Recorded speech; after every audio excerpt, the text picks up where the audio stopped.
तो नमस्कार, आपका हार्दिक स्वागत करता है चैनल स्टडी विद आरएस। आज दोस्तों अपन ने जो मंथली सैलरी प्रोसेस का जो वीडियो बनाते हैं हर बार, इसमें अप्रैल माह की सैलरी आप कैसे प्रोसेस करेंगे और इसमें क्या क्या ऐड करना होगा आपको, इस पूरे वीडियो में अपन जानेंगे इसके बारे में और A to Z अपन जानने वाले हैं। और साथ में इस महीने के अंदर आपको पता है GPA जिसको बोलते हैं ग्रुप पर्सनल इंश्योरेंस, जो प्रपोजल है वो भर के देना है। तो उसके बारे में ऑर्डर जारी हो चुके हैं, उसका मैं आपको दिखाने वाला हूँ कि वित्त विभाग ने बीमा ने जो ऑर्डर जारी किए हैं कल की डेट में, वो पूरा बताऊंगा आपको कि कौन कौन करेंगे। तो वीडियो शुरू करने से पहले आपसे रिक्वेस्ट जरूर करूँगा कि अभी तक आपने चैनल सब्सक्राइब नहीं किया, सब्सक्राइब करें, बेल आइकन को दबाएं दोस्तों, और वीडियो लाइक करें, शेयर सबको करें। चलिए दोस्तों स्टार्ट करते हैं। और इस महीने के अंदर आपको पता है ई-कुबेर भी शुरू हो चुका है, उसका भी आपने वीडियो नहीं दिखाया तो ऊपर आई बटन दिखाई दे रहा है, वहाँ पर आप क्लिक करके वीडियो देख सकते हो, ताकि कुबेर से संबंधित अपडेट आपको करनी जरूरी है, नहीं तो आपका बिल रिवर्ट हो जाएगा और रिवर्ट होने पे फिर आपको ये एडवाइस मैनेज करना पड़ेगा। तो चलिए स्टार्ट करते हैं। और दोस्तों स्टार्ट कर रहे हैं अपन। इसमें आपको ये ऑर्डर दिखाई दे रहा है राजस्थान सरकार वित्त विभाग बीमा विभाग के। तो ये ऑर्डर जो है कल की डेट में जारी हुए हैं 16 अप्रैल 2019 को। तो इस ऑर्डर की जो मैंने इसके बारे में पहले आपको बताया था पिछले वीडियो में, जो ऊपर नहीं देखा है तो आपने आप देख सकते हो, ऊपर आई बटन पे ये वीडियो अपलोडेड है, वहाँ से आप देख सकते हो क्लिक करके। तो इसमें साधारण बीमा जो समूह व्यक्तिगत दुर्घटना बीमा पॉलिसी जो होती है, अप्रैल माह की सैलरी के अंदर 220 रुपये प्रीमियम की राशि आपकी कटौती की जाती है। तो इसी क्रम में वर्ष से 2019-20 के लिए उक्त योजना के अंतर्गत दिनांक 1/5/2019 से और 30/4/2020 की अवधि के हेतु 3 लाख, जो पिछली बार मैंने 2 लाख रुपये बताई, इस राशि को बढ़ा दिया गया 3 लाख रुपये प्रति कर्मचारी बीमा धन की उक्त पॉलिसी हेतु जो दिशा निर्देश दिए हैं वो है। तो इसमें कौन कौन जो है कटवाना है, किसके लिए है वो, इसमें जैसे आपके अखिल भारतीय सेवा केंद्र वो राजस्थान सरकार के अधीन काम कर रहे हैं तो उनको भी कटवाना है।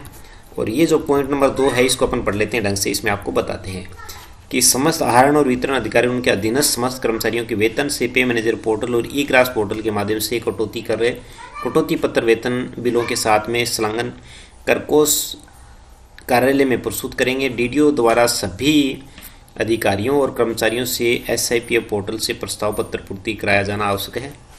जिन अधिकारियों और कर्मचारियों द्वारा प्रस्ताव पत्र पूर्व में SIPF पोर्टल पर ऑनलाइन पूर्ति किए जा चुके हैं, उनके लिए कोई संशोधन या परिवर्तन किया जाना अपेक्षित नहीं है। उन्हें नवीन प्रस्ताव पत्र ऑनलाइन भरने की आवश्यकता नहीं है। तो यह साफ आपका, तो जो कर्मचारी, इसमें स्पष्ट लिखा गया है कि जो कर्मचारी जो प्रस्ताव पहले से पोर्टल पर ऑनलाइन पूर्ति की जा चुकी है, उन्हें संशोधन करने की आवश्यकता नहीं है और नवीन पत्र भरने की आवश्यकता भी नहीं है। और इसमें उनके लिए ऑनलाइन प्रस्ताव पत्र अनिवार्य रूप से पूर्ति किया जाना है, जो नए हैं, जिन्होंने नहीं भरा है, जो अधिकारी कर्मचारी नए हैं। तो एक तो पॉइंट नंबर 2 जरूरी है। इसके बाद में दिनांक 1/5/2019 के पश्चात नियुक्त कर्मचारी, यानी कि 1/5/2019 के बाद में अगर कोई कर्मचारी नियुक्त होता है तो उक्त योजना के अनिवार्य रूप से लागू होगी और उसके लिए प्रथम वेतन से वर्ष 2019-20 के लिए देय प्रीमियम की राशि 220 रुपये जो है IRDA के नियमानुसार प्रो रेटा आधार पर काटी जाएगी। तो ये यानी कि जब आप अप्रैल मंथ की सैलरी पेड कर देते हो, उसके बाद में जो आपकी ये GPA प्रपोजल कटेगा 220 रुपये आपका बाद में आपका कटेगा। तो वो आपके जैसे भी पहली सैलरी उठती हो उसके साथ में प्रोरेटा के रूप में आपको ऑफलाइन आपको चालान के माध्यम से करवाना हो।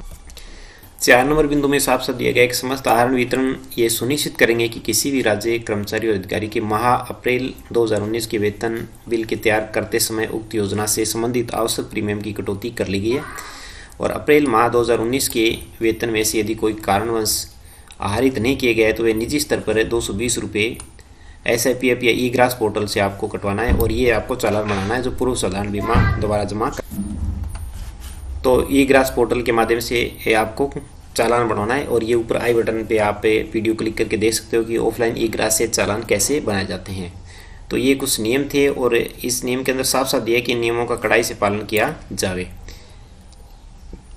5 नंबर के अंदर दोस्तों पॉइंट में दिया गया, साफ साफ दिया गया कि पुलिस विभाग की वर्दी अधिकारी उनके जो प्रीमियम है वो सरकार जमा कराती है। तो ये था GPF संबंधी। अब आपको बता दूं कि सबसे पहले आपको नए हो तो उनके लिए आपको क्या करना है, कैसे आपको GPA प्रपोजल करना होगा। तो दोस्तों अगर आप नए हो तो आपको ये आपके SSYD से पहली बार अगर आप पोर्टल पे कटौती करनी है दोस्तों आपको, यानी कि पहली सैलरी उठ रही है तो आप ऑनलाइन GPA प्रपोजल भरना है, और नहीं तो आपको नहीं भरना। और आपको आवश्यक सूचना के अंदर यहाँ पर साफ साफ दिखाई दे रहा है और ऑर्डर भी आपको मैंने दिखा दिया। तो इसलिए आप पहले से अगर कटौती आपकी कंटिन्यू चल रही है तो आपको प्रपोजल भरने की आवश्यकता नहीं है, और आपका डायरेक्ट जो है आपके पे मैनेजर से आप डायरेक्ट उसकी कटौती कर देंगे अप्रैल मंथ की सैलरी के साथ। तो अगर पहली बार कर रहे हो तो कैसे करना होगा, यहाँ ट्रांजैक्शन में आप जैसे ही चले जाएंगे तो आपको GPA प्रपोजल आपको नीचे दिखाई दे रहा है, ये GPA प्रपोजल आपको क्लिक करना होगा। और ये अगर आपको नहीं बनाना आता है तो ऊपर आई बटन पे वीडियो अपलोडेड है, वहाँ से आप क्लिक करके इस वीडियो को पूरा देख सकते हो। तो SSYD पे आपको क्लिक हो डायरेक्ट होके SIPF पोर्टल पे डायरेक्ट आप जाकर और वहाँ से कर सकते हो, और फिर आपका प्रिंट निकाल सकते हो माई ट्रांजेक्शन में जाके। तो ये था आपका GPA प्रपोजल का, GIS जिसको बोलते हैं। तो ये आपका प्रपोजल। अब आप पे मैनेजर पे जैसे बिल पे मैनेजर पे अपन आ गए। पे मैनेजर पे आने के बाद में आपको बिल प्रोसेस करने से पहले आपको सबसे पहले आपको दोस्तों जैसे बिल एलोकेशन करते हो, एलोकेशन से पहले आपको सभी का अपडेट करना होगा एम्प्लॉय का जो है GIS। तो GIS से सभी एम्प्लॉय का मान लीजिए कि आपके पास एम्प्लॉय कम हो सकते हैं, लेकिन जिन DDO के पास कर्मचारी 500 से ज़्यादा 200 से ज़्यादा कर्मचारी होते हैं कई DDO के अंदर, वो कैसे अपडेट करें इसको। तो उसके लिए मैं आपको बता दूं, इसके लिए आपको बल्क डिडक्शन करना है। यहाँ सैलरी प्रिपरेशन में जैसे आप चले जाएंगे, सैलरी प्रिपरेशन में जाने के बाद आपको बल्क डिडक्शन में जाना है। बल्क डिडक्शन में जैसे आप चले जाएंगे तो यहाँ पर आपको बल्क डिडक्शन में जैसे आप जाओगे तो आपका एक साथ में एक ग्रुप का जो डिडक्शन एक साथ हो जाएगा। तो यहाँ बिल नेम सेलेक्ट करें। तो बिल नेम के अंदर जो भी आपका बिल नेम है वो है, जैसे मैं ये बिल नेम सेलेक्ट कर लेता हूँ। और जैसे बिल नंबर आप सेलेक्ट कर लेंगे उसके बाद में आपका डिडक्शन, यहाँ पर आपका डिडक्शन सेलेक्ट करें। तो सेलेक्ट डिडक्शन के अंदर आपको यहाँ पर सारे आपके जितने भी डिडक्शन होते हैं सारे के सारे यहाँ पर शो हो जाएंगे। वहाँ आपको GIS जो है आपका डिडक्शन है उस पर आपको क्लिक करना है। तो GIS से इसको ढूंढ सकते हो आप GIS को, जैसे G पे क्लिक करोगे तो आपका GIS यहाँ पर। तो ये जो GIS का है आपको कोड नंबर 211 दिखाई दे रहा है, इस पर आपको कटौती करनी है 220 रुपये की।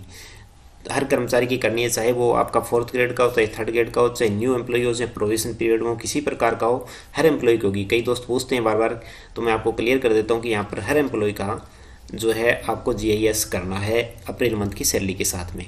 और जिन कर्मचारियों का आप किसी कारणवश नहीं करते उनका ऑफलाइन आपको जो है चालान बनाना है। तो इसका आप यहाँ पे क्लिक करेंगे, और जैसे यहाँ पे आप क्लिक कर देते हैं आपको नीचे सेलेक्ट टाइप के अंदर 3 प्रकार के ऑप्शन, फॉर्मूला, अमाउंट और स्लैब। तो यहाँ आपको अमाउंट भरना है क्योंकि इसका अमाउंट फिक्स है, फॉर्मूला इस पे लगेगा नहीं, स्लैब इस पे लगेगी नहीं, तो आपको अमाउंट डालना है यहाँ पर। जैसे आप अमाउंट यहाँ पर एंटर करेंगे और यहाँ आपको अमाउंट एंटर कर देनी है 220 रुपये, क्योंकि आप इसमें टैक्स सर्विस टैक्स वगैरह नहीं लगेगा। और यहाँ सेलेक्ट ऑल एम्प्लॉय है, उनको आप इसमें से जो एम्प्लॉय जिनका आपको कटौती करनी है उन्हें सभी एम्प्लॉय को आप सेलेक्ट कर लें। और सेलेक्ट करने के बाद में यहाँ से सबमिट बटन पे सबमिट दबाना है। जैसे आप सबमिट करोगे डाटा एडिट सक्सेसफुली आ जाएगा, इसको ओके करें।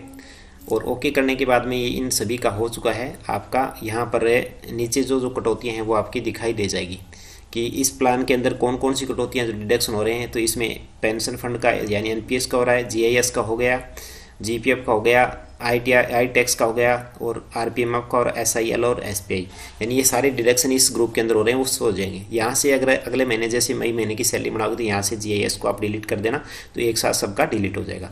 अब आपको दिखा देता हूँ कि एक्चुअल में हुआ। तो उसके लिए आपको बिल प्रोसेसिंग के बाद में सैलरी प्रिपरेशन, और सैलरी प्रिपरेशन में आने के बाद में आपको आना है एम्प्लॉय पे डिटेल। एम्प्लॉय पे डिटेल पे आप आ जाइए और यहाँ से सेलेक्ट कर लें। तो यहाँ से जैसे आप सेलेक्ट करेंगे तो महीना कौन सा, अप्रैल, और यहाँ आप सेलेक्ट ईयर। तो सेलेक्ट ईयर के अंदर आपका 2019, और यहाँ ग्रुप नेम जिसका हमने अभी किया था, सभी ग्रुप को आप एक एक करके इस प्रकार से कर देवें। तो जैसे ये मैंने ग्रुप सेलेक्ट कर दिया, मैं इस ग्रुप के अंदर जितने एम्प्लॉय हैं सबका आपको एक एक करके शो कर दिखा देता हूँ। जैसे इस एम्प्लॉय पे अपन क्लिक करेंगे तो क्लिक करने के बाद उसका पूरा डिटेल यहाँ पर ओपन हो जाएगा। तो ये आपके सामने अब इस एम्प्लॉय की जो डिडक्शन है दोस्तों वो आप एक एक करके यहाँ से देख सकते हो। यहाँ पर आपका GIS ये 211 कटौती जो 220 रुपये आपको दिखाई दे रही है। और अगर आपकी कटौती मान लिया जाए किसी और कटौती आपको करनी हो तो यहाँ से एडिट कर सकते हो, इनकम टैक्स बढ़ाना हो या और कोई कटौतियाँ नहीं। तो जीआईएस तो कंपलसरी है। अगर आपके ये काम कंप्लीट हो गया, अब दूसरे कर्मचारी का आपको शो करके दिखा देता हूँ। तो ये दूसरे कर्मचारी पे क्लिक करेंगे अपन और दूसरे कार्मिक का आपके डाटा यहाँ पर ये देखो जीआईएस 220 रुपये। सभी का आप एक एक करके ऐसे चेक कर सकते हो। वो तो ब्लड डिडक्शन आप एक साथ आप कीजिए इस प्रकार से। तो सभी का आपको आपके सामने ये दिखाई दे रहा है आपको 220 रुपये सभी कर्मचारी के देखिए। तो इस प्रकार से आप ब्लड डिडक्शन सभी कर्मचारियों के एक साथ में कर सकते हो। अब आपको बिल प्रोसेसिंग करना है। बिल प्रोसेसिंग के अंदर आपको बिल एलोकेशन में आ जाइए, यहाँ से बिल सेलेक्ट करें, बिल एलोकेशन। और बिल एलोकेशन सेलेक्ट करने के बाद में आपके सारे बिल की प्रोसेस फटाफट कर दी। तो यहाँ पर दोस्तों मैनुअल करने के बजाय ऑटो रखें, क्योंकि आपके 5-4 ग्रुप हैं तो एक साथ में ऑटो जनरेट हो जाएगी। सैलरी सेलेक्ट करें और ये सब आप सेलेक्ट करने के बाद में यहाँ से आप जनरेट कर दें। तो जैसे जनरेट करेंगे जितने ग्रुप्स हैं आपके सारे के सारे यहाँ पर आ जाएंगे। और यहाँ पर जैसे ये ग्रुप सारे आ गए, अब आप इसको सबमिट कर दें और सबमिट करने के साथ एक साथ सभी ग्रुप के जो बिल एलोकेशन हो जाएगा। तो इस प्रकार ये आपका बिल एडिट सक्सेसफुली हो गया। अगर मान लीजिए इस डेट को बिल नहीं होता है तो एक डेट पीछे की आप सेलेक्ट कर लें। जैसे 17 है तो 16 सेलेक्ट कर लें, तो आपको मतलब बिल में कई बार एलोकेशन के अंदर दिक्कत आती है, प्रॉब्लम्स आती है इस साइड पे, इसलिए आप एक डेट पहले की सिलेक्ट करें तो आपको हो जाएगा। ये जनरेट कर लिया बिल। अब आपको आगे प्रोसेस करना होता है, आपको पता है।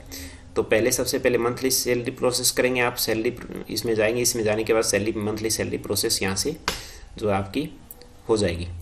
तो ये आपको पता है, रेगुलर जैसे करते हो वैसे ही आपको करना है। मंथली सैलरी प्रोसेस के बाद में आपको डीडीयू फॉरवर्ड करना है और रिपोर्ट चेक कर लेनी है। रिपोर्ट चेक करने के बाद में आप रिपोर्ट चेक करने का आपको पता ही है, और फिर आप सैलरी प्रोसेस करके और ये कर देंगे, आप जो है ट्रेजरी फॉरवर्ड कर देंगे। तो ये काम पूरा कंप्लीट हो जाएगा। लेकिन इससे पहले, इस बिल को प्रोसेस करने से पहले ये चीज़ मैंने आपको पहले ही बता दी थी और एक बार और बता देता हूँ कि ई कुबेर सिस्टम जो है आपका, ये इसको चेक कर लें अच्छी तरह से। जो ई कुबेर है, ऑथराइजेशन में जैसे आप आएंगे इस ऑप्शन में आने के बाद में आपको नीचे ई कुबेर नेम करेक्शन दिखाई दे रहा है। इस पर आपको क्लिक करना है। तो यहाँ पर आप सभी employ accounts, third party accounts, scholar, beneficiary, dependent, ये सब 0-0 से होना चाहिए। 0-0 से हो रहा है, इसका मतलब आपके कोई भी करेक्शन नहीं है। किसी प्रकार के आपके एम्प्लॉई के अंदर किसी प्रकार के स्पेशल कैरेक्टर वगैरह किसी कोई दिक्कत नहीं है। ये चीज़ें करनी है आपको। ये नहीं करोगे तो बिल प्रोसेस में दिक्कत होगी, नहीं तो फिर बिल आपका यहाँ से ये एडवाइस डीडीयू दिखाई दे रहा है, यहाँ पर ये एडवाइस डीडीयू आ जाएगा और यहाँ से फिर ये आपको दोबारा से एडवाइस को तैयार करके देना पड़ेगा, तब जाके होगा। तो ये हो गया। अब आप मान लीजिए पीडी से, अब मान लिया आप पीडीसी कर रहे हैं दोस्तों, तो पीडीसी करने के लिए आपको ऑप्शन तो मिल जाएगा आपको। जैसे यहाँ पर आओगे, यहाँ आने के बाद में आपको ब्लड डिडक्शन का जीआईएस का ऑप्शन आपको यहाँ पर मिल जाएगा। तो ये कंपलसरी जो आपकी कटौती है, तो ये ब्लड डिडक्शन का ऑप्शन, इस पर आप क्लिक करते हैं। जैसे क्लिक करेंगे आ जाएगा, नेम आ जाएगा यहाँ पर, ग्रुप का नेम। यहाँ पर फिर आपको डिडक्शन जो सिलेक्ट करना है, डिडक्शन के अंदर आपको जीआईएस, ये जीआईएस 211, सॉरी ये 211 आपको सिलेक्ट करना है। यहाँ आप अमाउंट लोगे, अमाउंट के बाद में आपको पता है 220 रुपये इसकी जो डिडक्शन है वो। और करने के बाद में सब एम्प्लॉय को यहाँ से आप सेलेक्ट कर सकते हैं, एक साथ सभी का करना है। और सभी को सिलेक्ट करने के बाद में आप इनमें से जिस कर्मचारी का आपको नहीं करना उसको आप हटा दीजिए। जिस प्रकार से मेरे को इस कर्मचारी का नहीं करना, क्योंकि ये कर्मचारी ट्रांसफ़र होने वाला है और इसकी सैलरी दूसरी जगह बनेगी। तो ये कर दिया। अब इसको कर दो सबमिट, और सबमिट करने के बाद डाटा एडिट सक्सेसफुली आ गया। अब आपका जो नीचे देख लो आपका डिडक्शन आ रहा है कि नहीं आ रहा, तो जीआईएस का यहाँ पर आपको शो होने लग रहा है। अब आप एम्प्लॉय के अंदर जाके आप देख लीजिए, सैलरी प्रिपरेशन में आएंगे और एम्प्लॉय पे डिटेल में जैसे आप आएंगे तो यहाँ पर आप सेलेक्ट कर लीजिए मंथ आपका अप्रैल और ईयर्स, और ईयर्स के बाद में ग्रुप सेलेक्ट कर लो। ग्रुप के बाद में आप एक एक एम्प्लॉय का यहाँ से चेक कर लो। तो जैसे अपन क्लिक करते हैं तो ये जीआईएस का कॉलम ऑटोमेटिक यहाँ पे ये ऊपर दिखाई दे रहा है, जुड़ गया। तो इस प्रकार से आप ब्लड डिडक्शन में एक साथ पे मेजर और प्री मेजर दोनों पे आप एक साथ कर सकते हो। यहाँ पर भी आपको जीआईएस का ही दिखाई दे रहा है और एक दो कर्मचारी और का आपको दिखा देता हूँ। तो सभी का जीआईएस का कॉलम इस प्रकार से जुड़ गया। तो ये काम करना है आपको। तो ये आपका सैलरी का पूरा सिस्टम हो गया। और उसके साथ में दूसरी कटौती करना चाहते हो, LIC वगैरह या कोई और कटौती हो, तो यहाँ से आप इसी प्रकार से ऐड कर सकते हो, कोई दिक्कत नहीं है। ये जो प्रोसेस है, ये सैलरी का प्रोसेस जो है आपको 20 तारीख के बाद में करना है, ध्यान रखना है। 20 तारीख से पहले ना करें, क्योंकि ट्रेजरी में बिल फॉरवर्ड 20 तारीख के बाद में होते हैं। तो इसलिए किसी महीने की सैलरी बनाओ 20 तारीख से बाद में आपको करना है। और साथ में दोस्तों इस सैलरी बनाने से पहले अपने अधीनस्थ जितने भी स्कूल हैं सबकी अटेंडेंस जरूर मंगाएं और अटेंडेंस को एक एक करके चेक कर लेनी, तो आपको प्रॉब्लम हो सकती है। ठीक है दोस्तों, तो ये था वीडियो हमारा। Thank you.